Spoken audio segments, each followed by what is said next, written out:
menyelenggarakan wawancara terhadap dengan narasumber Bapak Hasan Wirayuda. Untuk itu saya persilakan dulu untuk Ibu Asda 1, Ibu Dewi Sartika memberikan sambutan. Ibu, mangga.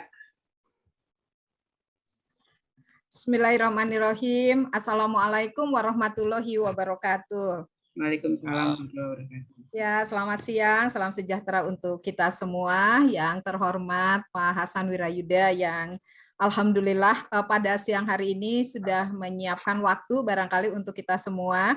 Tentu saya dari pemerintah Provinsi Jawa Barat mengucapkan terima kasih dan penghargaan yang luar biasa sehubungan memang kami dari TP2GD Provinsi Jawa Barat berencana untuk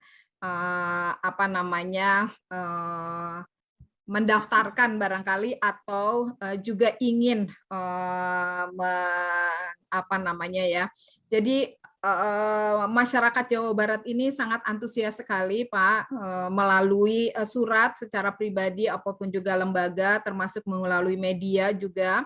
Bahkan ada petisi yang menginginkan Pak Profesor Muchtar Kusumaatmadja ini menjadi pahlawan dari Jawa Barat, di mana Jawa Barat sendiri sudah 13 tahun ini tidak mendapat tambahan pahlawan yang berasal dari Jawa Barat. Jadi sementara ini jumlah pahlawan yang dari Jawa Barat ini hanya 13, berbeda mungkin dengan Jawa Tengah ataupun Jawa Timur, sekalipun dengan DIY yang relatif lebih kecil begitu. Kalau Jawa Tengah saja sudah di angka 27 atau 28 begitu, Jawa Timur sudah lebih dari 30, kemudian begitu juga dengan Jogja sudah lebih dari yang Jawa Barat begitu.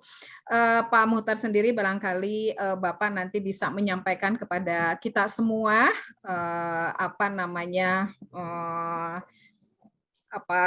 selama Bapak barangkali mengenal beliau, dan kami dari pemerintah Provinsi Jawa Barat sekali lagi mengucapkan terima kasih atas dukungan, atas dorongan serta kesediaan Bapak untuk bisa hadir dan juga memberikan informasi-informasi penguatan bagi pengisian atau melengkapi dokumen yang akan kita sampaikan ke Kementerian Sosial.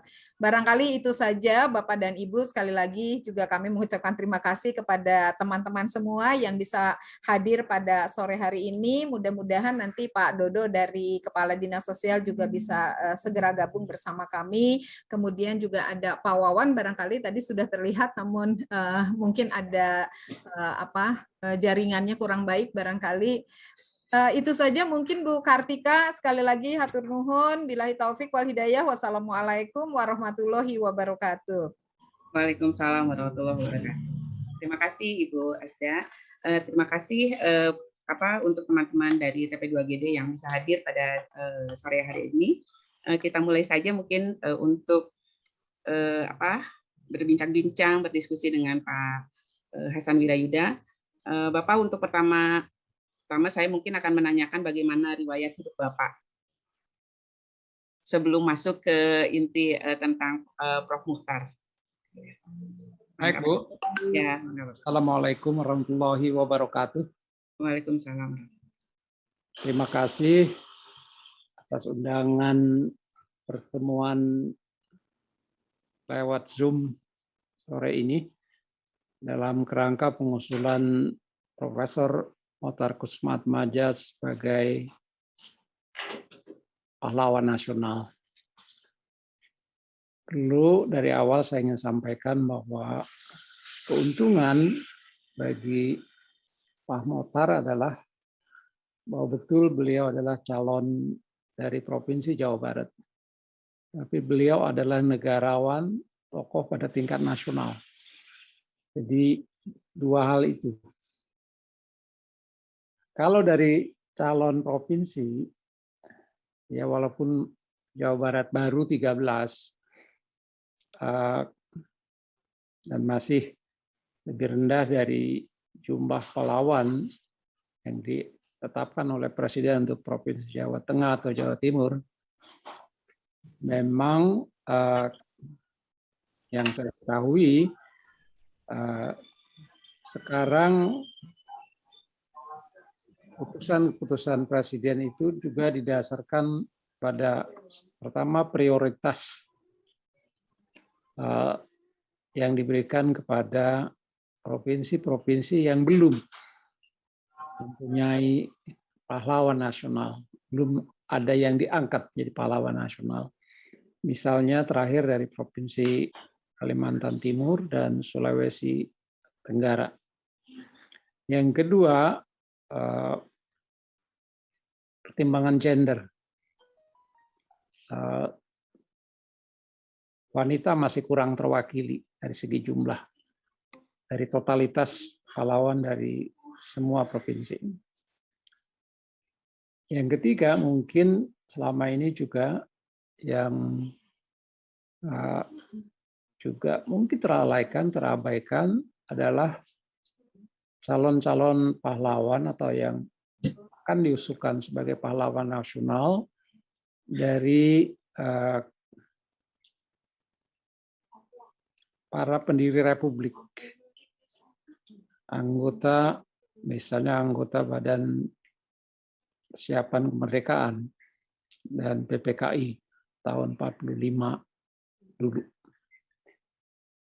Ya, alhamdulillah mungkin hampir semua, saya yakin belum semua, dari yang generasi itu sudah diangkat. Jadi saya termasuk yang berargumen bahwa banyak calon pahlawan baru pada generasi yang belakangan, tapi jangan lupa para pendiri bangsa itu jangan dilupakan, jangan dinomorduakan paling sedikit. Jadi itu hal-hal yang berkaitan dengan pengangkatan calon-calon pahlawan yang diajukan oleh masing-masing provinsi. Saya katakan tadi, Pak Mokhtar punya kedudukan istimewa. Karena kalau diklaim sebagai calon provinsi Jawa Barat sah-sah saja, karena memang beliau orang Jawa Barat. Tapi status dari segi prestasi, dunia akademik, dunia pendidikan, beliau juga negarawan, khususnya dalam peran beliau sebagai Menteri Kehakiman waktu namanya, dan Menteri Luar Negeri. Karena itu dalam seminar yang diselenggarakan di UNPAD kemarin, saya mengusulkan agar Kementerian Luar Negeri, atau saya balik Kementerian Kehakiman karena beliau lebih dulu sebagai Menteri Kehakiman, dan Menteri Luar Negeri untuk kedua kementerian itu juga menyelenggarakan seminar ke arah resolusinya ya pencalonan Pak Mokhtar sebagai pahlawan nasional. Dalam kata lain, bagus Provinsi Jawa Barat mengusulkan, tapi juga dari tingkat pusat kedua kementerian mestinya menurut saya mengusulkan. Jadi dia menguatkan, ya saling menguatkan. Jawa Barat oke, tapi pusat juga harus. Karena misalnya untuk pengusulan bintang dan tanda jasa, kementerian juga mengusulkan. Semua bintang itu umumnya diusulkan oleh kementerian. Termasuk Satya Lencana 10 tahun, 20 tahun, 30 tahun, pegawai negeri, polisi, tentara oleh kementeriannya. Itu satu. Yang kedua, kemarin di seminar webinar di UNPAD, Fakultas Hukum, saya katakan, karena dekan masih mengatakan akan webinar lagi, saya katakan kebanyakan seminar webinar gitu. Nggak tahu di dunia akademik mungkin gemar begitu. Saya sebagai policy makers akan menilai apa sih yang akhirnya dari seminar itu yang ditampilkan. Semua bicara tapi ujungnya apa. Dari awal saya sudah 4 kali ikut webinar di UNPAD. Sejak mungkin minggu pertama, minggu kedua setelah Pak Mokhtar wafat.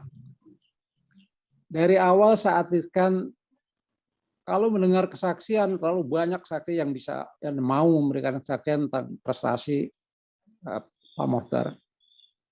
Tapi harus ada langkah praktis setiap seminar, mumpung orang ngumpul, mumpung semua memberikan kesaksian, dituangkan dalam satu resolusi. Ya nggak perlu banyak-banyak 2 halaman, tapi sekian banyak orang yang mendukung. Dan kalaupun 2 halaman, 3 halaman kan yang penting argumentasinya secara singkat, padat, mengapa Pak Mokhtar layak diberikan. Saya nggak yakin itu ada. Sampai kemarin saya sarankan, coba kali lagi. Dengan kata lain, maaf kalau saya Ibu datang belakangan nih. Kalau yang semalam ini sudah berapa kali seminar, saya katakan, sudahlah. Nggak perlu lagi wawancara-wawancara substansi orang-orang yang kenal Pak Mokhtar. Pertama, baca aja buku jejak rekam kebangsaan Pak Mokhtar. Semua orang yang kenal dekat Pak Mokhtar memberikan kesaksian di situ, termasuk saya. Dan saya mendapat kehormatan dari keluarga waktu itu untuk atas nama keluarga meluncurkan buku itu. Itu tahun 2015. Saya juga kesaksian saya ada di situ. Jadi kalau Ibu mau tanya apa sih yang saya dekatnya Pak Mokhtar, apa sih kenalnya saya, apa sih penghargaan saya terhadap Pak Mokhtar, baca aja di situ.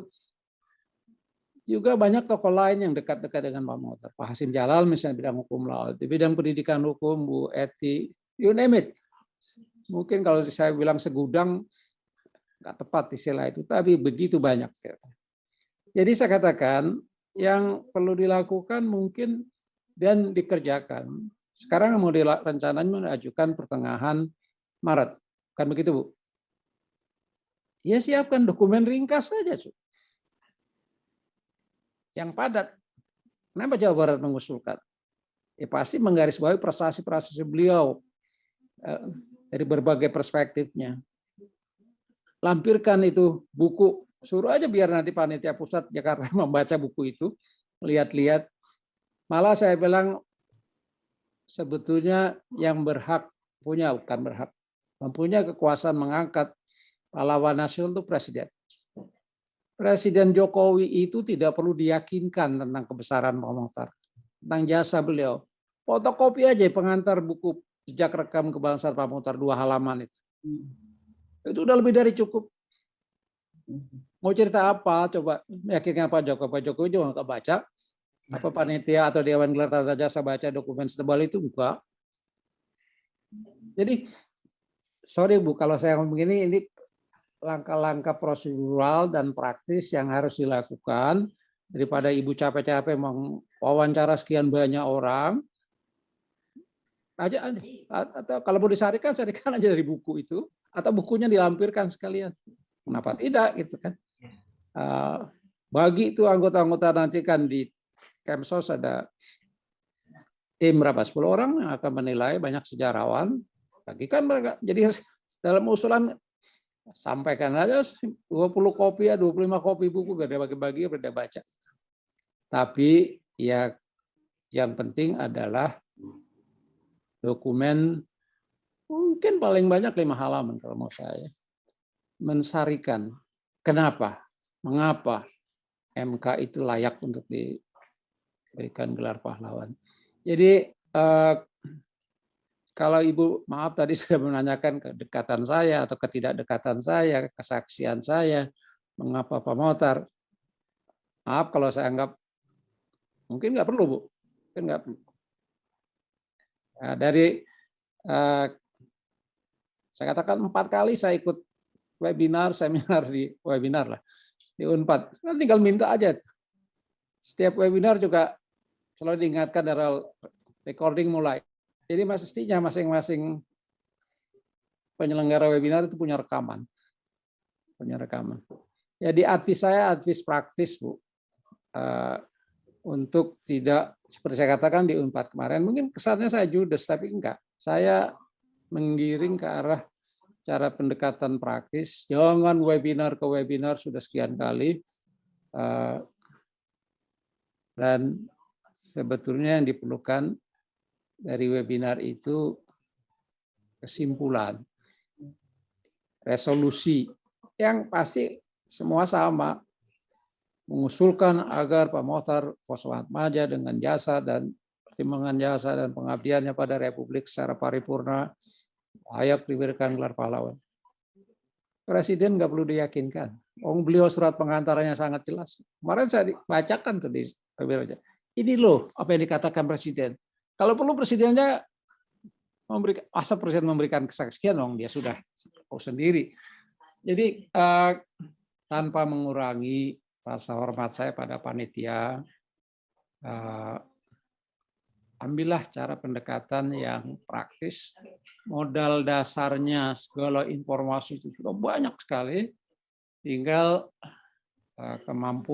kemauan menuangkan itu dalam sebuah semacam executive summary sebetulnya. Segala bahan tulisan itu executive summary-nya mungkin 5 halaman cukup. Toh yang di Kementerian Sosial yang umumnya berhimpun di situ adalah para sejarawan yang juga kenal Pak Mokhtar gitu. Pasti sudah banyak baca banyak tentang Pak Mokhtar. Jadi dengan kata lain anjuran saya untuk mungkin antara sekarang sampai pertengahan Maret nggak banyak lagi waktunya. Karena kalau dari segi timelines, sepengetahuan saya, Kementerian Sosial mulai menerima usulan mungkin paling lambat Maret. Mereka mulai, karena itu kan banyak Bu, dari berbagai daerah, disidangkan, dibicarakan oleh tim yang umumnya sejarawan. Jadi banyak mereka yang harus mereka bahas. Mungkin sekitar Juni sudah mulai tampil dari Kemsos. Tahun ini berapa orang yang akan diusulkan. Dan pemberian gelar pahlawan kalau saya hitung mundur kan tanggal 10 November. Jadi dari situ sudah ambil langkah mundur, mungkin Dewan Gelar dan Tanda Jasa akan bersidang membahas gelar pahlawan sekitar September, suka Oktober untuk disampaikan ke Presiden. Dan bukan hanya calon-calon gelar pahlawan yang baru pertama kali, tapi calon-calon yang sudah bertahun-tahun, bahkan sudah disetujui oleh Kementerian Sosial, kemudian dibahas di Dewan, sudah setuju. Katakanlah dari 10 tahun yang diusulkan, belum tentu Pak Jokowi mau mengangkat semua. Kadang-kadang bilang, udahlah 3 aja cukup. Yang sebelumnya bagaimana? Padahal dari berbagai pertimbangan, bulat di tingkat Kemsos, bulat di tingkat Dewan Gelar, bisa karena waktu dia tersisih. Itu yang saya nggak suka. Jadi kalau menurut saya, dan memang yang pandangan saya, paling dia dari 10 yang diusulkan, buat daftar prioritas. 1, 2, 3, kalau seleranya Presiden lagi mau 3. Katakanlah lagi lebih baik, 1, 2, 3, 4, 5, 6. Ya ini persoalan-persoalan nyata yang dihadapi dalam proses. Keuntungannya Pak Mokhtar adalah beliau bukan hanya calon dari Provinsi Jawa Barat. Kalau calon provinsi bisa bergeser ke provinsi baru yang belum punya gelar pahlawan. Nanti dulu, ini yang belum. Karena kan pemberian gelar pahlawan juga bukan proses pemerataan, tapi bagian dari upaya mempersatukan NKRI. Semua masing-masing daerah merasa punya sumbangan melalui kerja keras para pahlawannya dalam ikut membentuk, memelihara, mempertahankan Republik. Jadi itu pengantar dari saya, Bu. Jangan kaget, saya orangnya realis. Saya katakan apa yang memang perlu saya katakan, tapi dengan kata lain juga mungkin mempermudah kerja ibu-ibu, bapak-bapak di tim provinsi. Oh, ya. Terima kasih Bapak atas masukannya. Sebenarnya kami juga merasa beruntung karena Pak Mokhtar itu karena sosok yang sudah dikenal banyak orang, tokoh sebagai akademisi, juga sebagai negarawan seperti itu. Ada 2 biografi yang sudah ada yang selain dari buku Nina Pane yang Jejak Rekam Kebangsaan, satu lagi yang 70 tahun usianya Pak Mokhtar itu ya Pak, yang dikeluarkan juga rekan-rekan dari Fakultas Hukum Unpad yang negarawan dan pendidik seperti itu. Tapi dari hasil konsultasi tim TP2GD Provinsi Jawa Barat dengan TP2GP pusat yang waktu itu juga berdiskusi diundang sarannya seperti apa, memang dimintakan dari syarat yang harus dipenuhi itu kan ada 10 kurang lebih. Lalu salah satunya adalah biografi yang dibuat oleh tim TP2GD provinsi seperti itu Pak. Jadi makanya itu yang Profesor Reza ya. Iya, mohon iya Bapak. Ketuanya Prof Reza untuk tim penelitinya. Jadi kaitannya Bapak mungkin nanti akan ada kendali wawancara dari tim TP2GD untuk Bapak bisa menjawab pertanyaan-pertanyaan ini untuk melengkapi dari biografi yang sudah kami buat. Mungkin ada bolong-bolong yang mau langsung gitu dari narasumber langsung dari Bapak sendiri yang berkaitan langsung dengan Pak Mokhtar seperti itu. Nah, jadi saya kembali ya Pak ya. Terima kasih nanti kami sampaikan. Ada yang saya akan rujuk, baca aja halaman sekian. Iya, halaman sekian ya Pak. Iya, masalahnya diminta, jadi kami juga membuat kembali biografi seperti itu Pak. Gitu.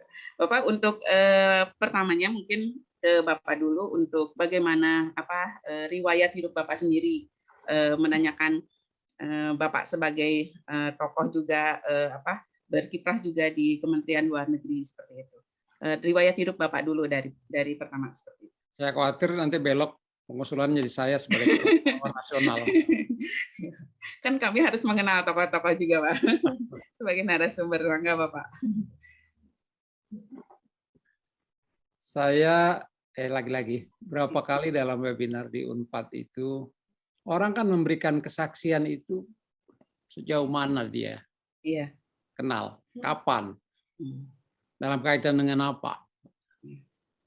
Jadi kalau Ibu tanya tentang itu, baca aja di buku tentang jejak rekam kebangsaan, atau dengarkan aja kesaksian saya di webinar Unpad itu. Ya, saya sampai bilang saya udah habis yang saya mau ceritakan, karena tiap kali juga itu gitu kan. Oke, saya jawab singkat saja. Satu, mungkin lebih relevan.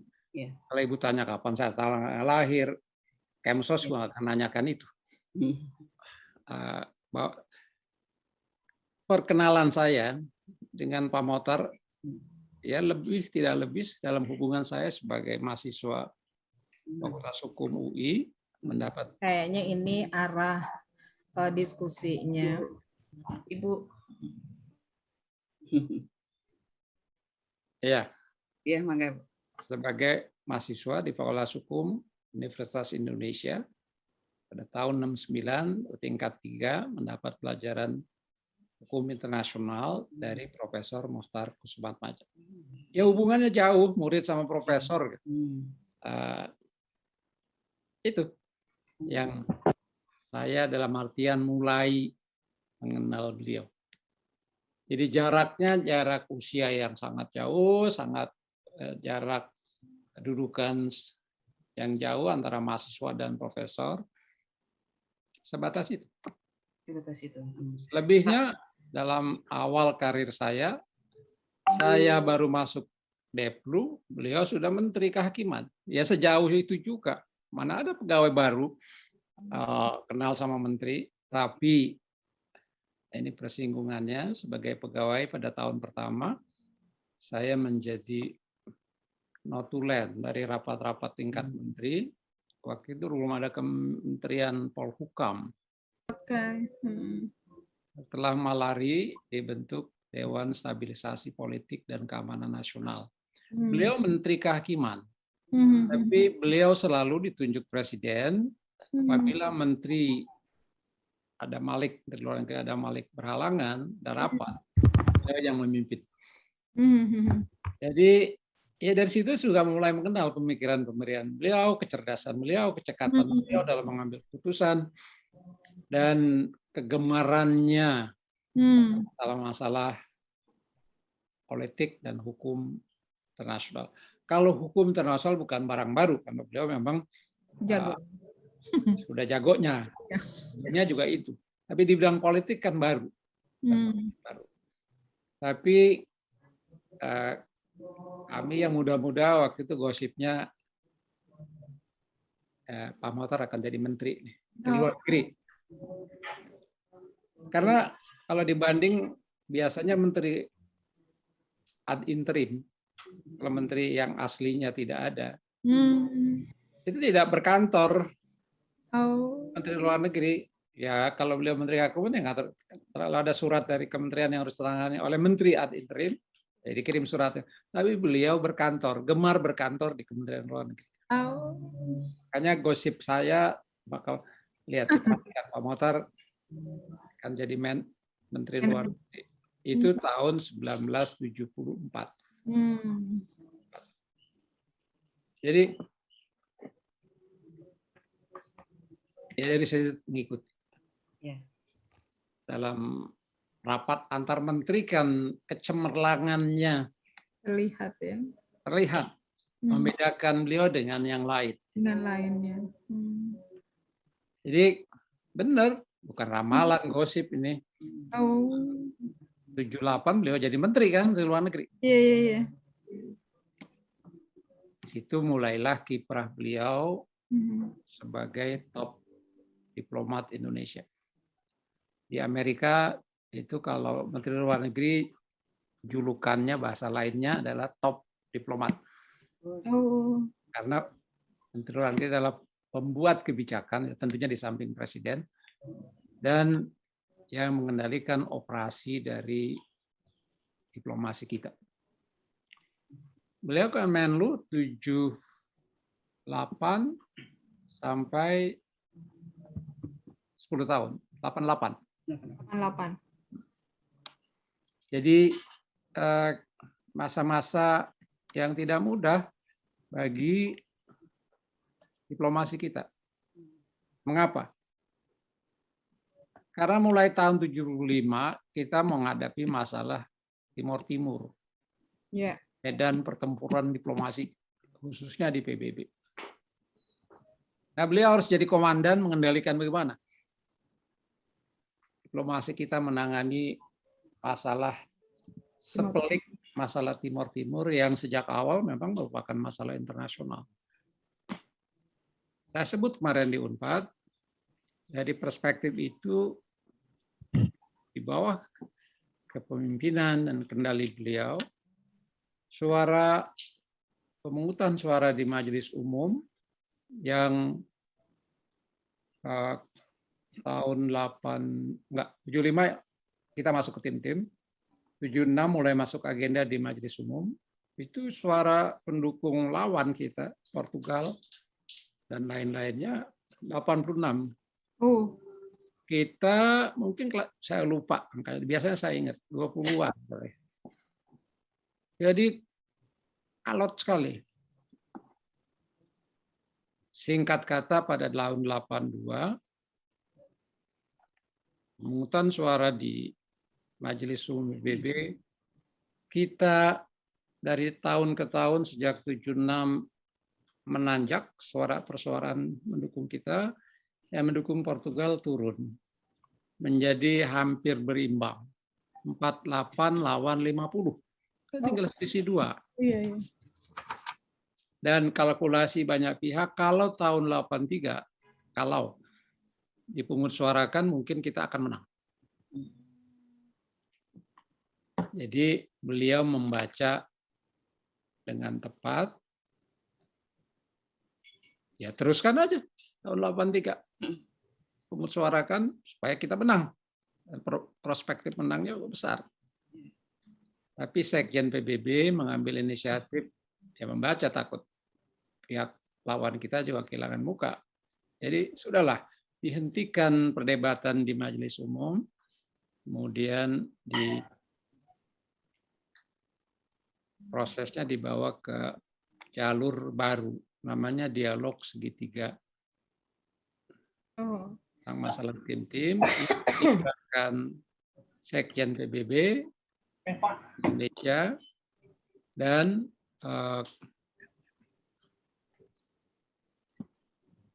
Portugal. Pak Mokhtar itu tidak yakin itu akan berhasil. Pak Harto ya mungkin falsafah Jawa, menang tan ngalahake atau menang tan ngasorake, memilih proses dialog itu sampai dengan masih segar orangnya. Januari 99 masih berlangsung dialog, tapi kan kita tahu pada tanggal 27 Januari Presiden Pak Habibie memutuskan untuk membuka peluang jajak pendapat atau referendum. Dalam kaitan ini saya menilai pandangan Pak Mokhtar tajam karena beliau mungkin membaca bahwa memang dialog itu tidak akan berhasil. Bukan soal kita dan Portugalnya, karena cara-cara PBB dalam menangani ini juga menurut saya tidak profesional. Itu satu. Yang membedakan mungkin dengan ketajaman beliau. Yang kedua, kalau dalam diplomasi, krisis politik, khususnya konflik Vietnam, setelah Vietnam melakukan invasi terhadap Kamboja. Bertahun-tahun, karena Thailand itu negara yang berbatasan langsung, kita ikuti. ASEAN mengikuti, oke. Pilihan Thailand membawa ke sidang PBB. Ya memang ASEAN menang dalam dan mempermalukan Vietnam. Tapi mempermalukan juga membuat Vietnam makin keras kepala. Nah ini yang Pak Mokhtar juga tampil dengan konsep yang beliau sebut atau populer disebut sebagai cocktail party. Itu terobosan. Vietnam sendiri yang sebagai pihak yang bertikai mengakui konsep itu sebagai terobosan. Dan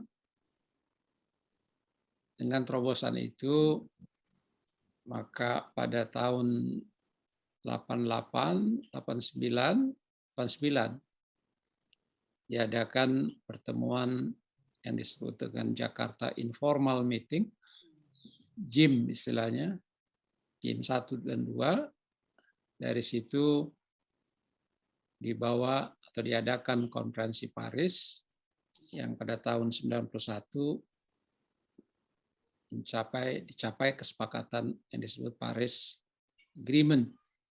Dan berdasarkan Paris Agreement itu kedaulatan Kamboja dipulihkan, direstorasi. Jadi orang bicara Paris Agreement harus melihat dari gagasan Pak Mokhtar tentang proses informal cocktail party. Itu dari beberapa poin yang berkaitan dengan politik. Tapi juga beliau sebagai pemimpin di ASEAN disegani oleh beliau. Ya karena memang orangnya cerdas. Kadang-kadang lucu. Mokhtar kan suka lucu juga. Ya walaupun bisa ketus. Orang atau Mokhtar. Ya tapi keunggulannya diakui, dihormati. Yang tentang karya besar tentunya yang banyak didiskusikan. Yang diplomasi setengah saja jarang.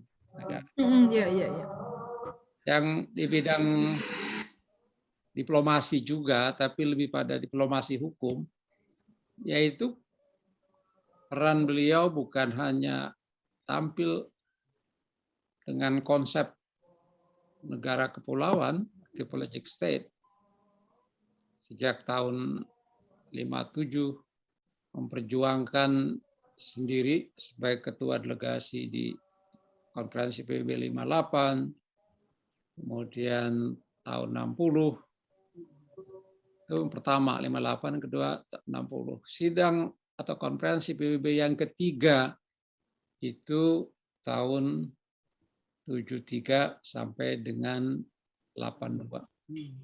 Makanya kalau di total selama 25 tahun beliau sekaligus sebagai konseptor dan sebagai pengambil kebijakan dan melaksanakan operasi dari perang perjuangan menggolkan. Jadi kalau menurut saya orang boleh punya konsep, punya ide, tapi belum tentu ide itu bisa menjadi kebijakan. Dan orang bisa membuat kebijakan, tapi belum tentu mengoperasikan kebijakan itu sekaligus. Beliau itu tiga dan konsisten 25 tahun. Ya dalam kedudukan sebagai Menteri Luar Negeri, beliau tidak sekedar menginstruksikan, tapi beliau turun menjadi ketua delegasi. Ya memang banyak di sidang itu pemain-pemainnya juga tingkat menteri. Tapi kan beliau bukan sekedar tingkat menteri. Banyak menteri mungkin yang ngerti apa-apa tentang hukum laut. Banyak menteri yang belum tentu, ya saya tidak mau mengecilkan yang lain ya, tapi khas beliau itu konseptor, policy maker, dan operator sekaligus, chief operator. Jadi mengapa berhasil? Bukan hanya konsep, banyak orang punya konsep bagus ya nggak kemana-mana gitu. Tapi satu rangkaian konseptor, policy makers atau menjadikan konsep itu jadi policy dan di chief operator sampai itu berhasil. Itu yang membedakan. Banyak orang tidak mengangkat, kalau saya mengangkat. Apa sih besarannya konsep Pak Mokhtar? Orang bicara, ya menggolkan konsep negara kepulauan, kawasan Nusantara. Ya betul. Tapi yang lebih besar dan orang tidak banyak melihat, tapi saya melihat, maaf, saya ada sombong dikit. Adalah bahwa beliau membongkar sistem hukum internasional yang sudah berlaku berurat berakar selama 350 tahun sejak ahli hukum Belanda Hugo Grotius tampil dengan konsep mare liberum, laut bebas. Dan dengan laut bebas yang lebih besar, laut wilayahnya jadi lebih kecil. Makanya laut wilayah kita yang dibongkar oleh Pak Mokhtar adalah naikkan dia menjadi 12 mil. Jadi itu sudah 350 tahun begitu. Dan bukan diukur dari pantai Pulau Jawa atau pantai Jawa Barat atau pantai Kalimantan, tapi dari garis pangkal yang menghubungkan titik terluar dari pulau-pulau terluar. Itu suatu hal yang baru, bukan hanya baru, dia membongkar konsep yang sudah berurat berakar, itu kalau boleh saya menggunakan kata itu, selama 350 tahun. Jadi yang dilawan oleh Pak Mokhtar melalui konsep wawasan Nusantara adalah sistem politik dan hukum dunia. Jadi saya katakan di webinar kemarin, kita itu bangsa pemberontak.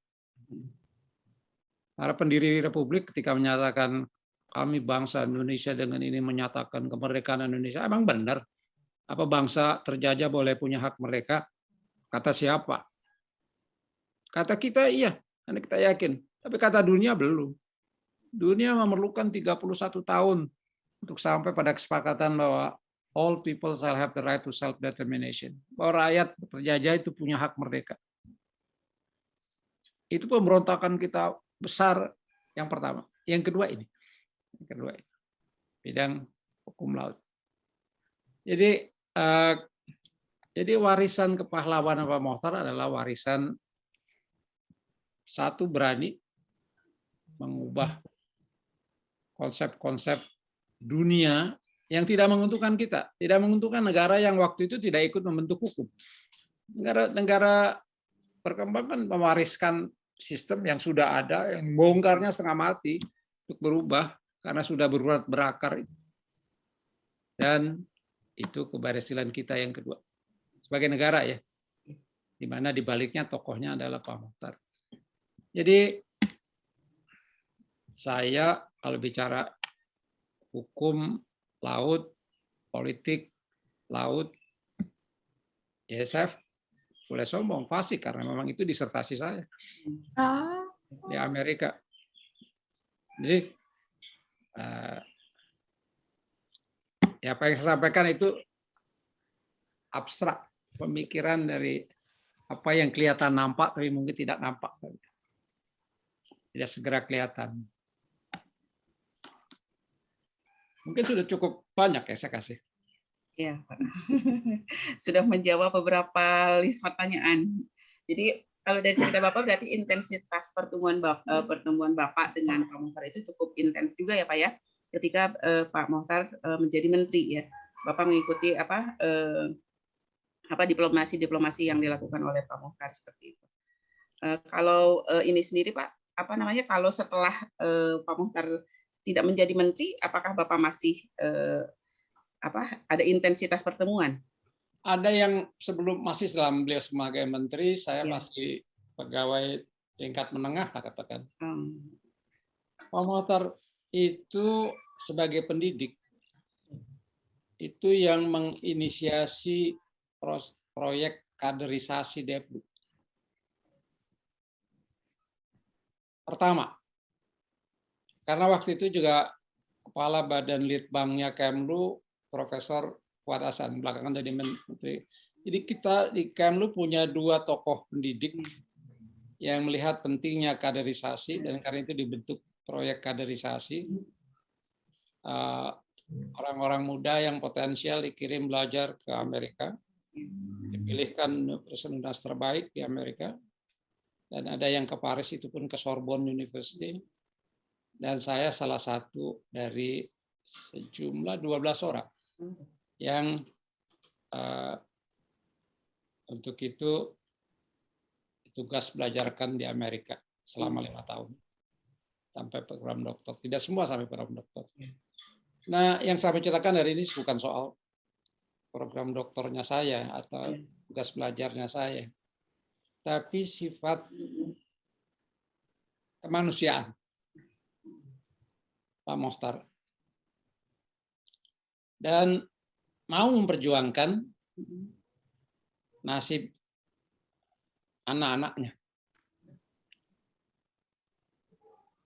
Singkat cerita, proyek itu dikelola secara tidak baik di lingkungan Kementerian Luar Negeri. Sehingga bayangkan tinggal di Amerika bersama keluarga 2 bulan tidak mendapat beasiswa. Beasiswa. Ya juga khas saya pemberontak. Tidak terima perlakuan oleh kementerian saya sendiri seperti itu. Padahal kita sudah status pejabat dinas luar negeri. Jadi saya tulis surat langsung pada Pak Mokhtar. Tidak melewati jalur birokrasi. Temanya kira-kira kami ini pejabat dinas luar negeri yang dipecundangi di luar negeri. Saya buat lampiran bagaimana BI memberikan tunjangan perlakuan terhadap pejabat biasa tugas belajarnya, bagaimana Bank Negara Indonesia, bagaimana Menteri Keuangan. Loh, ini yang dari namanya Kementerian Luar Negeri kok kami diterlantarkan di luar negeri. Nah, itu sekitar 82, 83 lah katakan. Pak Mokhtar ada konferensi di sekolah saya, Fletcher School of Law and Diplomacy. Ya sebagai pegawai Kemlu Deplu waktu itu. Saya jemput beliau di bandara Boston, karena saya itu daerah Boston. Dan ya beliau juga mungkin nggak kenal saya pribadi gitu ya. Beliau katakan, saya prihatin dengan nasib kalian. Dan kepada saya dilaporkan bahwa kalian baik-baik saja. Biasa birokrat kan begitu. Suka yang lapor baik-baik, yang nggak baik-baik, apalagi yang datang aja dia nggak akan laporkan. Pak Mokhtar bilang, pada saya dilaporkan yang baik-baik saja. Jadi beliau baru tahu dari tentang keadaan kami itu karena surat, kasarnya resolusi lah dari kami. Dan ini yang saya katakan tadi, beliau mengatakan, saya di sela-sela kabinet sudah membicarakan dengan Menteri Keuangan Radius Prawiro waktu itu. Ya, anak-anak saya kok terdaftar. Dan Pak Mokhtar menceritakan pada saya, para Radius Prawiro setuju. Sudahlah gabungkan saja dengan proyek Kementerian Keuangan. Jadi kami itu digabungkan dan setelah itu ya beasiswanya lancar, administrasi beasiswanya lancar, yang mengantar saya pada penyelesaian program. Maksud saya dengan cerita itu, setinggi menteri ya, dia peduli. Kan dia bisa, kepala biro saya urusin itu. Beliau sendiri yang ngomong. Pada counterpartnya yang memang punya kekuasaan memutuskan. Itu dimensi kemanusiaannya Pak Mokhtar. Seperti contoh, saya nggak ngalami, tapi senior saya yang membantu dekat Pak Mokhtar. Beliau selalu tanya, Anda usia berapa? 40, 42. Keluarga, punya anak. Udah punya rumah belum? Beliau itu, ya kan beliau juga pasti punya uang. Meminjamkan uang pada anak buahnya, ini saya kasih uang ya beli rumah. Wow. Ya pasti dibayar kembali. Iya. Iya ya Pak. Peduli sampai ke situ. Ya beliau kan di samping Menlu, beliau sudah punya law office. Ya kan? Nggak soal minjamkan waktu berapa puluh juta katakan. Tapi kan bukan soal punya uang atau tidak, peduli. Itu dikenal lingkungan orang-orang dekatnya. Jadi yang tadi pertanyaan, sesudah beliau tidak lagi menteri. Itu juga dimensi apa ya, kehidupan pribadi, hobi. Banyak orang tidak menceritakan bahwa sudah jadi menteri luar negeri, beliau adalah anggota, saya lupa, 1 kali atau 2 kali masa jabatan dari International Law Commission, ILC. Itu merupakan badan bagaimana para tokoh senior hukum, ahli hukum di seluruh dunia, kalau nggak salah anggotanya 34 orang, dari berbagai negara, berbagai benua, dari berbagai sistem hukum, berhimpun di situ mengkaji hukum-hukum yang atau produk hukum yang berlaku ke arah penyempurnaan atau penyusunan hukum yang baru. Nah, beliau di situ. Ya di situ juga sesungguhnya penutupan karir beliau itu kembali kepada 2 aliran. Beliau sebagai ahli hukum dan beliau sebagai diplomat. Itu kan proses negosiasi. Kita mungkin punya pandangan sistem hukum kita, sistem hukum Eropa, yang lain punya pandangan yang lain, berkelahilah di situ. Berdebat, bukan berkelahi. Dan setahun 3 bulan sidangnya lama, dan beliau tidak menginap di hotel biasa. Beliau nginapnya itu di hotel Monrepo, tulisannya MON Repo, REPO. di kamar yang ada kitchen-nya. Oh. Mengapa? Karena beliau gemar masak. Hmm. Jadi saya pernah lihat beliau dari supermarket bawa ini sendiri, belanjaan, dia masak sendiri. Memang gemar masak. Nah itu saya banyak kesempatan berinteraksi. Beliau bangga cerita pada saya itu pernah mengajari Ibu Tin Soeharto untuk bagaimana bikin gurame goreng yang sampai melengkung ke atas, panasnya harus sekian. Ya kalau saya punya pengalaman juga saya ceritakan, bangga kan. Istrinya presiden diajarin bikin gurame goreng gitu kan. Ya karena memang beliau gemar memasak. Nanti juga waktu sebagai Menlu ikut mendirikan restoran Indonesia.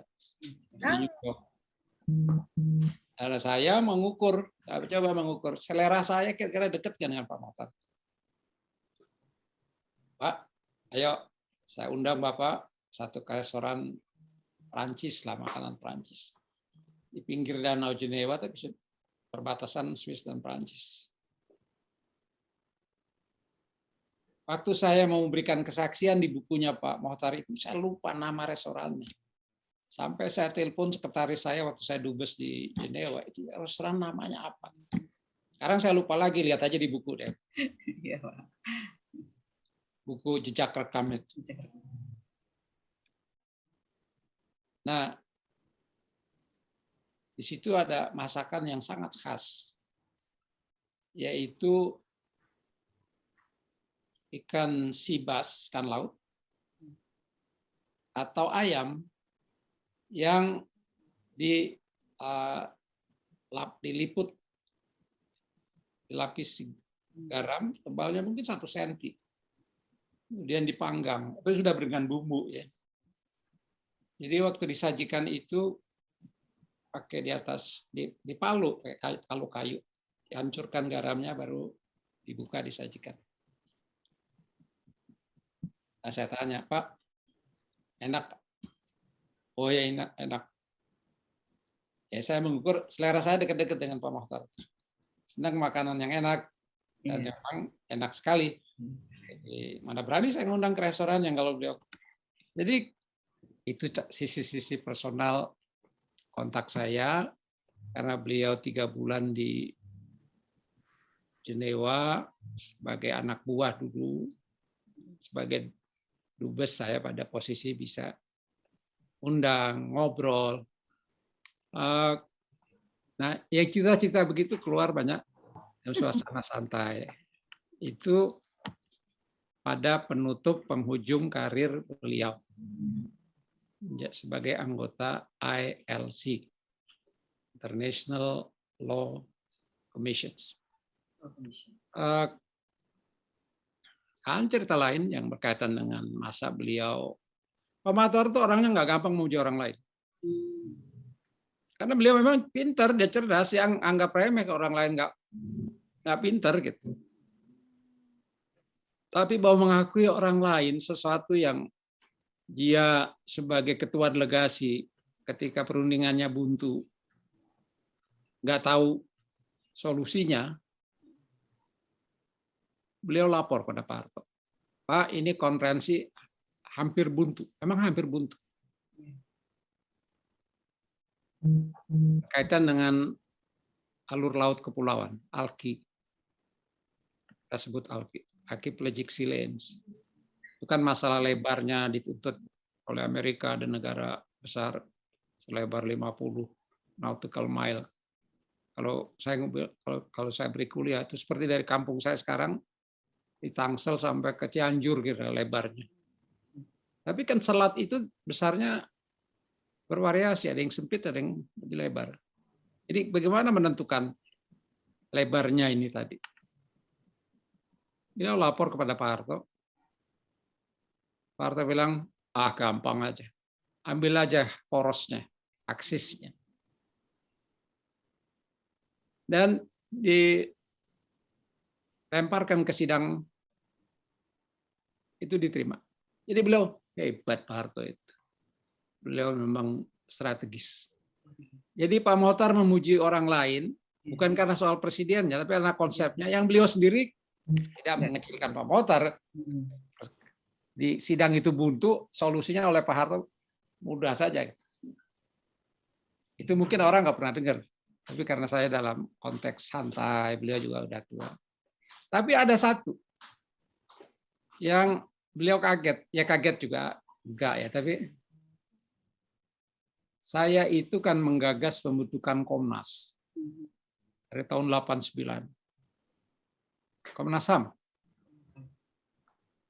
yang baru jadi tahun 93. Tapi dalam proses saya itu mengadakan seminar nasional pertama tentang hak asasi manusia. Beliau sudah tidak lagi menteri, kalau 91, beliau kan sudah selesai menteri 88. 91 diundang untuk memberikan keynote speech. Nah, yang kan isu HAM pada masa Pak Harto. Yang kemungkinan penolakannya besar, termasuk dan utamanya dari tentara. Beliau pesannya dalam keynote speech, hati-hati bicara tentang HAM, karena kawan-kawan kita dari yang berbaju hijau masih sangat sensitif. Benar itu, tidak salah. Emang kenyataannya begitu. Tapi ketika disantai di Jenewa, Bapak ingat, Bapak berikan keynote speech. Iya, Bapak mengatakan begini kan? Iya. Bapak keliru, Pak. Loh, kenapa? Karena justru saya sudah melakukan pendekatan, menggarap kawan-kawan baju hijau yang Bapak tadi bilang masih sangat sensitif, terutama dari waktu itu masih Bais Abri, Badan Intelligence. Tiap sidang di Jenewa setahun 2 kali kami undang. Lihat dulu tuh apa yang terjadi. Umumnya mereka bilang, oh apa kita kan punya Pancasila, nulis patriot. Oke, lihat aja di sidang. 2 minggu setelah saya itu diskusi, ya Bapak benar ya. Ya Pancasila itu ada sila kemanusiaan yang adil dan beradab, tapi kita melanggar HAM gitu kan. Jadi saya katakan justru dari Bapak tidak tahu bahwa saya sudah menggarap kawan-kawan dari TNI ABRI masih mereka yang letkol, kolonel, teman diskusi. Jadi ketika ketua moderatornya dari konferensi seminar itu nggak berani nyimpulkan, ya saya kerjain lagi malam-malam, kita kopi di Hotel Indonesia. Besok mau kesimpulan seminar judulnya. Dari floor aja Anda yang usulkan. Kesimpulannya 1, 2, 3, 4. Ini yang dari konsep dari awal saya. Ya ketika yang mengusulkan TNI, ketua sidangnya walaupun beliau dirjen politik, ya nurut aja lalu. Nah itu Pak Mokhtar, saya bilang Bapak betul bahwa kawan-kawan TNI tidak, bangsa saya sangat sensitif, tetapi saya punya cara bagaimana menggarap kawan-kawan TNI. Karena itu mereka mendukung justru. Oh begitu. Ya sudah, itu soal sama-sama merecall apa yang terjadi di belakang. Jadi dengan kata lain Pak Mokhtar juga bisa keliru gitu kan. karena kan beliau udah pensiun juga. Iya betul. Jadi ya biasa dalam bidang keilmuan kan bisa aja beliau juga keliru, saya bisa kebetulan yang mungkin yang junior tapi benar dalam kali itulah paling sedikit. Jadi itu yang kalau bisa sarikan dari interaksi saya dengan Pak Mokhtar dalam 2 hal. Satu di bidang pendidikan dalam artian saya murid, beliau profesor. Dan yang kedua dalam perspektif beliau sebagai negarawan. Itu yang porsi pusat sebetulnya. Karena sebagai negarawan ukurannya adalah ketika beliau menduduki jabatan tinggi, kalau presiden tertinggi pasti, tapi jabatan tinggi, menteri, kehakiman, dan kemudian menteri luar negeri. Kiprah beliau ya luar biasa. Jadi tugas ibu-ibu, bapak-bapak tidak susah betul. Ya karena prestasinya besar. Dan juga bukan hanya kiprah dalam lingkungan entah di kewilayahan Jawa Barat, di universitas yang juga di Bandung, tapi sebagai figur negarawan di Jakarta yang nilai karyanya bukan hanya tingkat nasional, regional dan internasional. Saya katakan tadi, sebetulnya di balik keberhasilan menggolkan konsepsi negara kepulauan adalah membongkar sistem politik dan hukum dunia yang sudah ada selama 350 tahun sejak Hugo Grotius. Begitu, Bu? Oh, iya, Pak. Terima kasih buat ini. Ada beberapa teman-teman mungkin ada yang mau bertanya juga, Pak. Dari pengalaman Bapak atau dari tentang UNCLOS mungkin ada yang masih kurang jelas yang akan ditanyakan. Saya persilakan dulu untuk teman-teman yang hadir dari TP2GD untuk langsung bertanya pada Pak Hasan. Enggak? Pak Budi? Pak Wawan barangkali, Bu. Oh, mangga. Pak Budi, mangga. Ada Pak Budi dan Pak Wawan, Bu Kartika. Oh iya. Selamat sore Pak Hasan. Selamat sore. Ya Pak, perkenalkan saya Budi Sujati, Pak, anggota TP2BD Provinsi Jawa Barat. Ingin menanyakan tentang ini Pak, tentang kiprah Pak Muchtar ya. Tadi kan yang sudah digagas oleh Pak Hasan, bagaimana perjuangan Pak Muchtar itu dimulai dari 1 Agustus 57. Bagaimana Pak Muchtar itu kan diangkat menjadi anggota interdepartemental RU Perairan dan Wilayah Laut itu Pak. Sampai Unclos 1, Unclos 2, sampai Unclos 3, bahkan dalam sidang PBB yang ke-12 yang terakhir di Montego Bay, Jamaika yang diratifikasinya. Saya ingin menanyakan ke Bapak, ini bagaimana sih kiprah Pak Muchtar dalam memperjuangkan asas negara kepulauan sehingga bisa diratifikasinya Unclos 3 di Montego Bay itu Pak. Itu yang pertama mungkin Pak.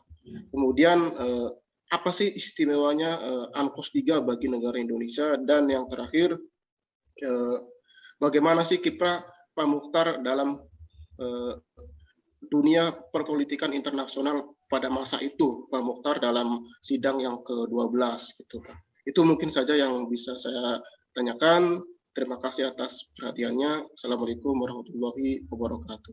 Waalaikumsalam. Maaf Mas, itu kalau saya menjawab semua, itu cerita 2 tahun mata kuliah di program magister. Berapa SKS? Malah mungkin tidak perlu jawab. Ya. Dengarkan aja webinar-webinar yang sudah diselenggarakan. Cerita tentang seluruhan proses. Baca aja buku rekam jejak Pak Muchtar tentang salah satunya perjuangan menggolkan hukum laut. Jadi mungkin itu jawaban saya. Oh iya. Boleh satu lagi mungkin Pak ya? Silakan. Saya akan baca di beberapa media itu kan Bapak waktu tahun 2009 Pak ya, itu kan Bapak mengadakan annual lecture yang memperingati 80 tahun Profesor Muchtar Kusumaatmadja. Bapak itu kan waktu itu kan dengan Profesor Ganjar Kurnia sebagai Rektor Unpad itu memberikan penghargaan kepada Profesor Muchtar. Nah, saya ingin menanyakan itu annual lecture itu yang diadakan oleh Kemenlu dengan Unpad itu diadakan berapa kali selama Bapak ketahui? Gitu. Itu aja mungkin. Kalau itu baru, banyak tidak tahu. Oke, saya jawab.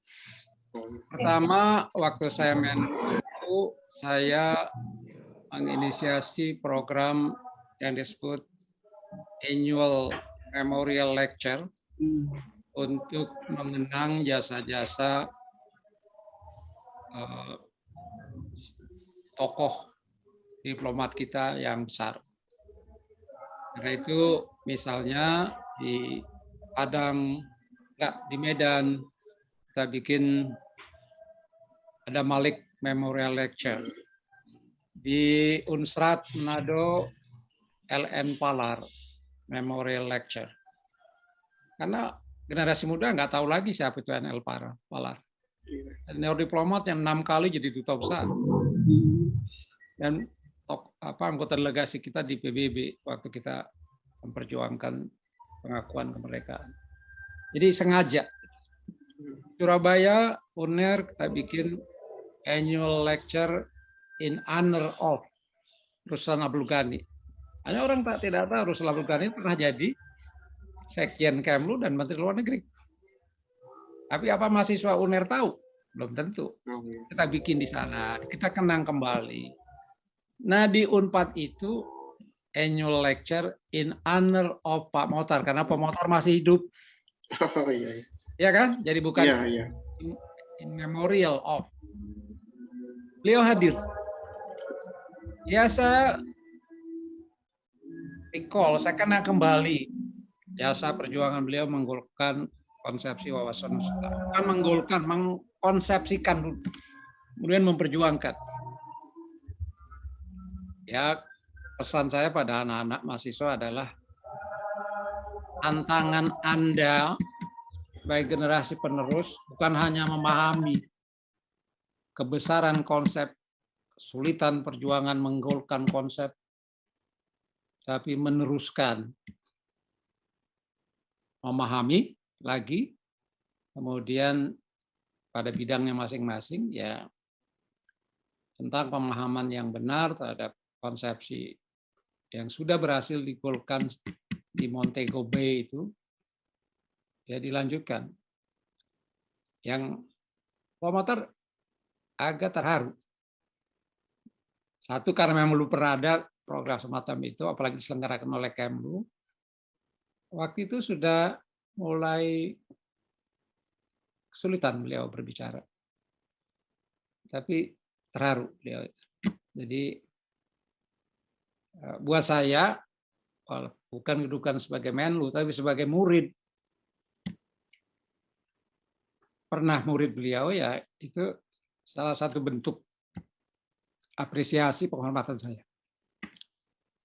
Dan ya yang saya sangat sayangkan, sesudah saya tidak lagi menteri, program itu berhenti. Itu. Padahal ya kalau mau diteruskan tiap tahun kan sampai beliau meninggal masih berapa kali tuh.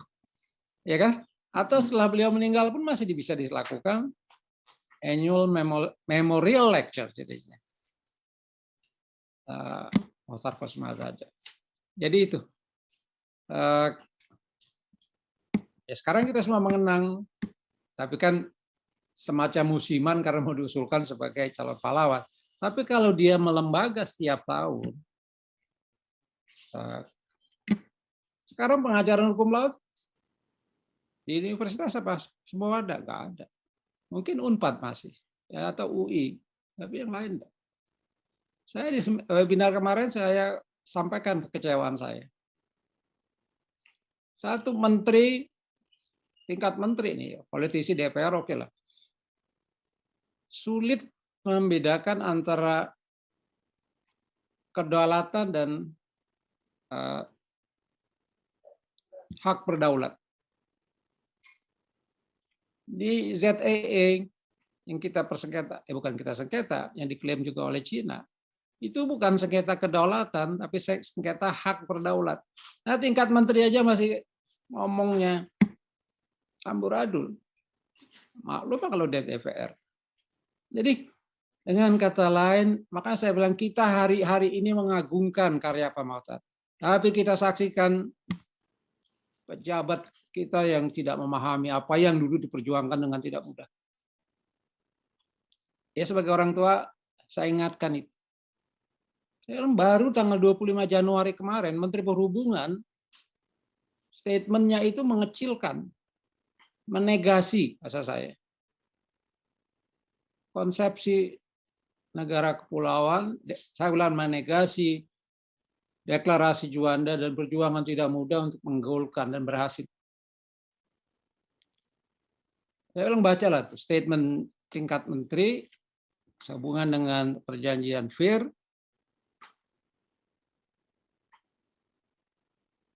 Saya katakan ini di sini ada ketua kelompok pusat studi hukum laut, siapa namanya, profesor di Unpad.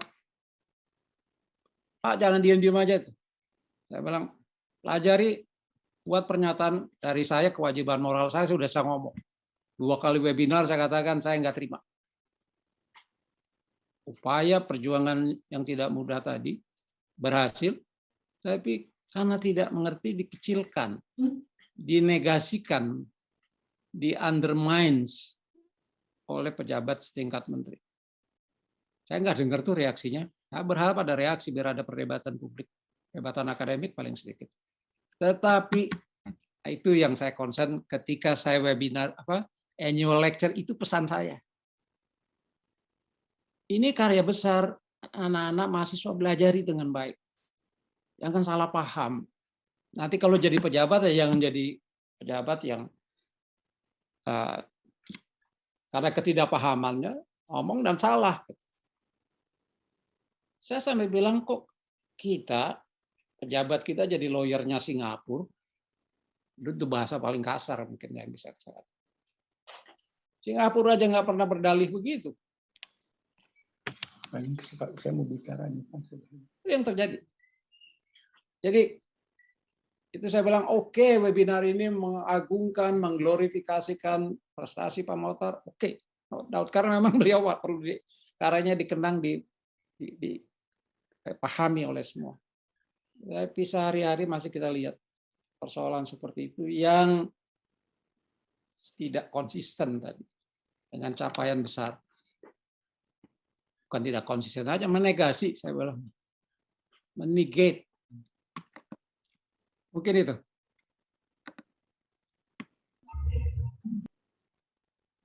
Bagaimana Pak Budi? Ya, terima kasih ya, cukup Bu Kartika. Terima kasih Pak Hasan atas waktunya. Terima kasih. Mungkin ada lagi atau ini aja ya, kasihan apa namanya? Pak Wawan tadi, Bu. Oh, Pak Wawan ada mau Iya, yang ya. mau bicara. Ini ada Brigjen Wawan, Pak, termasuk tim TP2GD dari ini veteran. Mangga Pak Wawan, langsung ke Pak Hasan, mangga. Terima kasih. Yang saya hormati Pak Dr. Hasan Wirayuda. Saya ingin memperkenalkan diri.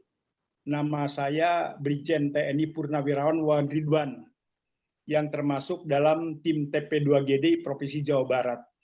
Ya. Saya adalah lulusan tahun 1974, Pak, dari Akabri. Jadi sekarang udah pensiun selama 14 tahun. Kita sama-sama pensiun, Pak. Iya, pensiun, Pak. Jadi kami gini, Pak. Pertama, saya akan berbicara tentang prestasi dan katakanlah suatu gagasan yang hebat dari Pak Muhtar Kusumatmaja. Itu kami rasakan di lingkungan TNI. Kalau dulu ABRI, Pak. Jadi ya. TNI dan Polri. Salah satunya yang menjadi katakanlah warisan Pak Muhtar itu adalah yang pertama tentang bagaimana diakuinya satu wawasan Nusantara dan yang kedua negara kepulauan yang sesuai dengan Bapak tadi sampaikan. Sehingga dalam hal ini itu kami dari lingkungan TNI itu begitu kami membuat suatu doktrin, baik itu doktrin untuk perang maupun doktrin selain perang, maka gagasan Pak Muhtar ini sangat luar biasa karena itu akan mendekati tercapainya tujuan nasional yang 4 itu maupun manfaat dan gagasan Pak Muhtar ini terhadap aspek astragatra, Pak. Ya. Jadi aspek astragatra itu atau 8, yang pertama bermanfaat untuk geografis aspeknya, yang kedua aspek sumber daya manusia, ketiga aspek sumber daya alam, keempat aspek ideologi, kelima aspek politik, ekonomi, sosial budaya, dan aspek pertahanan keamanan. Jadi ada 8. Kenapa saya katakan Pak Muhtar ini hebat? Saya adalah orang yang pertama merebut tim-tim Pak tahun 75, pendaratan pertama, sehingga saya mendapat katakanlah tanda jasa sebagai veteran Seroja. Itu bagaimana merebut wilayah yang begitu kecil, katakanlah, yang mengorbankan, kalau Bapak lihat di Mabes TNI, itu korbannya mencapai 12.000 orang prajurit. meninggal, baik dalam operasi tempur maupun operasi non-tempur. Dan berapa banyak harta benda yang dikorbankan dan berapa ribu butir peluru yang ditembakkan. Atau mungkin ya berapa ratus ribu atau mungkin juta butir peluru. Itu pun setelah direbut Timur-Timur, sekarang lepas lagi, diambil orang. Tapi Pak Muchtar ini, Pak, dengan gagasan wawasan Nusantara dan negara kepulauan, itu bisa menambah wilayah Indonesia yang asalnya 2.750 km persegi menjadi 5 juta sekian kilometer persegi. Berarti menambah sekitar 120%. Tanpa mengeluarkan sebutir peluru dan tanpa adanya korban nyawa. Sehingga kami dari militer luar biasa dengan kepiawaian diplomasi, dengan kepiawaian katakanlah gagasan maupun ide, itu bisa bermanfaat bagi bangsa Indonesia yang begitu besar-besar sekali. Nah, sehingga dalam hal ini kami, Pak, sangat luar biasa ini, bahwa pemerintah katakanlah keliru kalau beliau tidak secepatnya diberi gelar pahlawan nasional. Apalagi jangankan Indonesia hanya nanti memberikan gelar pahlawan nasional. Kalau kita lihat tanda jasa penghargaan baik dari dalam negeri maupun luar negeri, itu mencapai 47 buah, baik itu berbentuk bintang maupun satya lencana. Dan kalau kami lihat, itu tidak main-main tanda jasanya. Itu dari negara-negara yang katakanlah semuanya yang negara-negara yang katakanlah yang hebat gitu. Jadi kami kalau sebutkan itu dari Filipina, dari Singapura, dari Yugoslavia, Kolombia, Austria, Jerman, Prancis, Thailand, Korea, Yordania, ASEAN, dan yang lain-lain. Sampai ada dari luar negeri aja 16 bintang. Apalagi dari dalam negeri, di mana mempunyai bintang Mahaputra Adi Pradana dan Mahaputra Utama. Nah, sehingga dalam hal ini, Pak, jadi kami mohon mengungkap tanggapan, kami dari lingkungan perwira di militer, itu katakanlah salut dan penghormatan yang tinggi kepada Bapak Muchtar, bahwa beliau adalah suatu katakanlah orang atau manusia yang langka, yang mempunyai ide yang hebat. Memang kalau di lingkungan militer ini dapat bintang sakti, Pak. Gitu. Nah, itu tanggapan kami, Pak. Jadi kami dari militer itu bagaimana katakanlah bukan mengidolakan, tapi memang ini jenius sekali, sehingga mungkin dalam 100 tahun kita tidak akan menemukan orang seperti Pak Muchtar itu bisa mencapai suatu yang sangat besar tanpa korban dan satu butir peluru pun yang meletus. Demikian Pak, mohon tanggapannya dari Bapak tentang hal tersebut. Terima kasih. Sebetulnya yang Pak sampaikan, boleh saja lampirkannya dari usul Provinsi Jawa Barat, apalagi dari elemen TNI. Jadi bagus, tuangkan itu secara tertulis sebagai kesaksian Bapak. Jadi tentang konsep negara kepulauan, perjuangan 25 tahun berhasil. Kami itu di para diplomat begini Pak mengungkapkannya. ABRI, sekarang TNI kan slogannya, katakanlah slogan, TNI akan berjuang sampai titik darah penghabisan, mempertahankan sejengkal tanah air. Kami di para diplomat itu, kami dengan perjuangan diplomasi, bukan mempertahankan sejengkal tanah air, melipat gandakan wilayah tanah air kita yang Bapak sebut tadi, menjadi 6,1 juta kilometer persegi.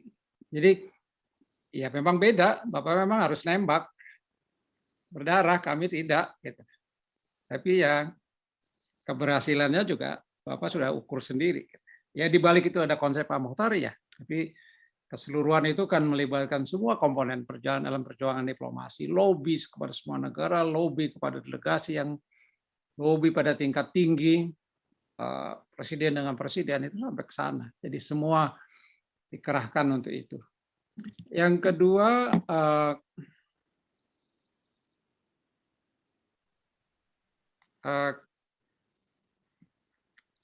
saat ini menyebut prestasi beliau tidak hanya di bidang perjuangan konsepsi negara kepulauan, tapi juga di bidang diplomasi, conflict resolutions, yang saya sebut tadi misalnya dalam kasus Vietnam, Kamboja. Jadi bintang-bintang yang beliau peroleh ya sebetulnya refleksi dari pengakuan stature dan prestasi beliau di bidang baik hukum maupun diplomasi. Jadi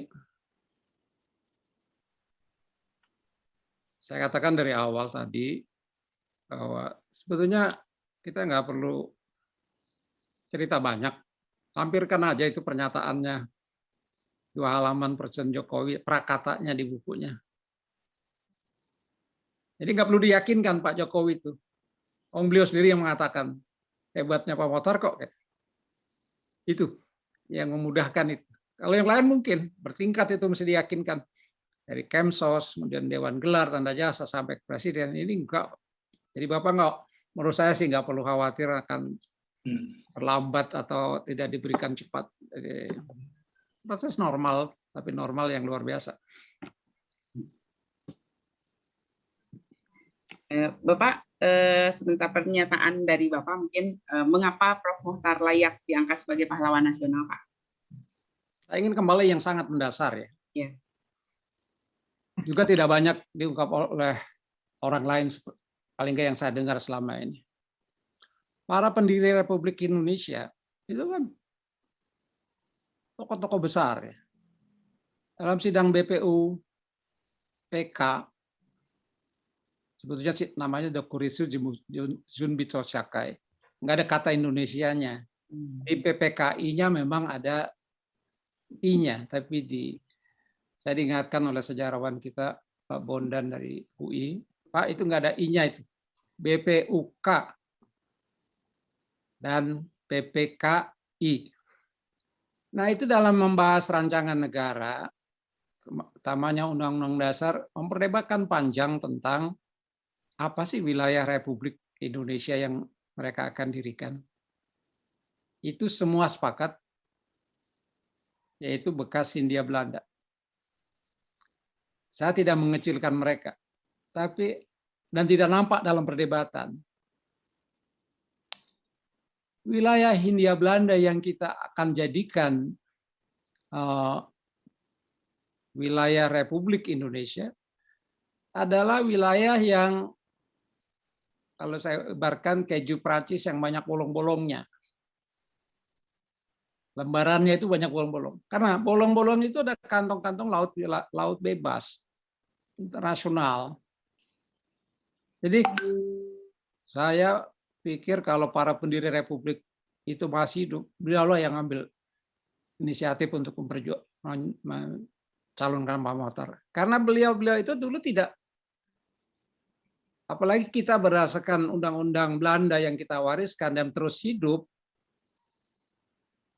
Territorial Sea Maritime Kringen Ordonansi tahun 39, antara Jawa dan Kalimantan lebih banyak kantong laut internasionalnya daripada laut teritorialnya. Praktis antara pulau-pulau selat-selat itu banyak wilayah internasionalnya. Bukan hanya bolong-bolong itu ditutup, tapi dikatakan tadi wilayah kita menjadi lebih luas. Jadi konsep dasar kewilayahan yang disepakati, yaitu bekas Hindia Belanda, yang penuh dengan kantong-kantong laut internasional, di mana kita tidak punya kedaulatan, itu yang ditutup menjadi keseluruhannya wilayah kedaulatan Indonesia. Jadi ukur dari situ 45 bandingkan dengan yang dicapai tahun 82. Jadi itu ke dalam. Tapi keluar tadi, yang dibongkar adalah sistem politik dan sistem hukum internasional yang berkaitan dengan masalah kelautan. Ada tuh. Yang lain ya ada konsep macam-macam. Sejak 73 tentang lebarnya laut wilayah. Waktu mayoritas masih 3 mil. Kita udah 12 mil sejak 57. Klaim kita. Jadi itu besaran konsepnya beliau. Dan jangan lupa Pak Mochtar itu masih usia 27 tahun. Waktu pulang dari studi di Yale University, pulang ditanya, ya terkenalnya memang deklarasi Juanda. Tapi di balik itu sebetulnya Wakil Perdana Menteri Khairul Saleh. Beliau manggilnya Uda. Di buku memori apa namanya kebangsaannya Pak Mochtar itu sebut. Karena istrinya Pak Mochtar, Bu Mochtar itu adalah ponakannya Pak Khairul Saleh. Jadi beliau panggilnya Uda tuh pamannya. Pak Khairul Saleh termasuk ya semua di kabinet frustrasi. Kita sedang konfrontasi, sedang perang sama Belanda, tapi karena dan kapal perusak Belanda, Karel Dorman itu melenggak-lenggok di Laut Jawa menuju Irian Barat waktu itu. Dan kita tidak bisa apa-apa. Bukan TNI ABRI nggak boleh nembak, memang nggak boleh nembak karena itu bebas negara asing termasuk kapal mereka melintas berlayar di sana. Karena panggil Pak Mochtar, coba dicari solusinya itu apa? Ya solusinya konsep yang dimajukan apa yang disebut dimuat dalam deklarasi Juanda. Jadi kalau kita baca ceritanya Pak Mochtar, sebetulnya yang men-trigger tampil dengan konsep baru itu Pak Khairul Saleh.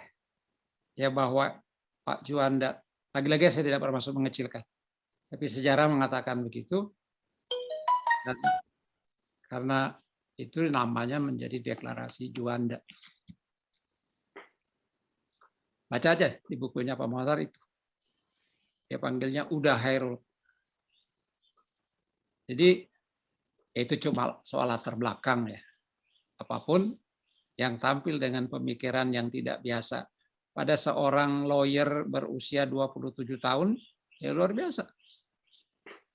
Ya kalau dalam peluncuran bukunya, karena saya diminta oleh keluarga, saya katakan mengapa Pak Mochtar bisa tampil dengan pemikiran itu. Satu, pola pikir beliau yang tidak biasa di dunia ilmu hukum kita. Karena kita mewarisi sistem hukum Eropa, pendekatan sangat normatif. Ya normanya begitu, ya itulah itu hukumnya. Sementara di Yale berkembang, ngomong banyak jadinya saya, policy oriented approach yang mengatakan kalau tujuannya, goalnya itu harus merubah hukum, ya hukumnya yang dirubah. Itu yang membedakan Pak Mochtar dengan kolehannya seangkatannya pada waktu itu. Keberanian untuk merubah satu sistem yang sudah berurat berakar 350 tahun. Mungkin itu, Bu Kartika. Bapak terima kasih banyak atas waktunya. Semoga pengusulan CPN Mochtar Kusumaatmadja ini lancar dan sukses Pak. Seperti itu. Terima kasih banyak Bapak untuk waktunya. Banyak sekali tambahan-tambahan data yang tidak terekam di data-data sebelumnya disampaikan oleh Bapak. Jadi kami akan tambahkan pada biografi yang TP2GD sedang dalam proses revisi seperti ini. Terima kasih banyak Bapak. Ya. Terima kasih. Ya, pesan saya cobalah tampil dengan draft 5 halaman aja. Untuk draft itu harus disempurnakan, tapi kalau pengalaman kami sebagai diplomat di forum-forum konferensi internasional, sebelum konferensi selesai kita sudah buat dummy reportnya. Tinggal cocokkan aja. Ya. Jadi ya itu yang saya mungkin kawan-kawan di Unpad jengkel dengar saya. Beberapa kali saya webinar diadakan, tapi nggak ada satu lembar produksinya. Ini loh hasilnya. Itu Bu. Ya. Terima kasih banyak Pak. Saya provokator kalau urusan itu. Terima kasih banyak masukannya. Terima kasih. Ya, Pak Hasan. Semua sehat ya. Iya, Bapak sehat Ah. juga, Pak. Ya. Itu saya mau bilang dari awal, itu Ya. di belakang layar Ibu itu ada gedung Ah, sate, iya, gedung sate betul. cantik sekali. Cantik Oh sekali. gitu ya. Betul, Iya, Pak. Iya. dipelihara baik-baik itu. Iya, betul. Ya. Salam dari Bu Dewi Satria Jati, putranya Pak Ilen Suryanegara, Pak. Oh, Katanya Pak Ilan, kenal ya, baik ya, dengan- senior saya iya. itu beliau dulu. Ah, iya, iya, iya. Saya adik adik sepupunya, Pak. Oh, Barusan saya gitu kirim ya. foto sama beliau. Masih hidup kan? Kenapa, Pak? Masih ada. Kalau Pak Ilen sudah nggak ada, Pak? Udah lama kan ya? Iya, sudah lama. Istrinya juga sudah meninggal juga, Pak. Anaknya ada berapa? Anaknya 3, yang paling besar Dewi yang nikah sama Eros Jarot, kemudian adiknya Oh. Mira nikah sama Slamet Raharjo, kemudian Kemal. Jauh-jauh. Iya, jadi satu itu. Kemudian Kemal udah meninggal juga Pak karena jantung, baru sekitar 5 bulan yang lalu. Iya, Iya, iya, iya. iya Pak. Baik, senang. Sekali lagi juga saya Iya pamit. Pak, terima kasih banyak Pak. Ya. All the best ya, sukses. Oke, sami-sami hatur nuhun. Turun. Terima kasih, Pak.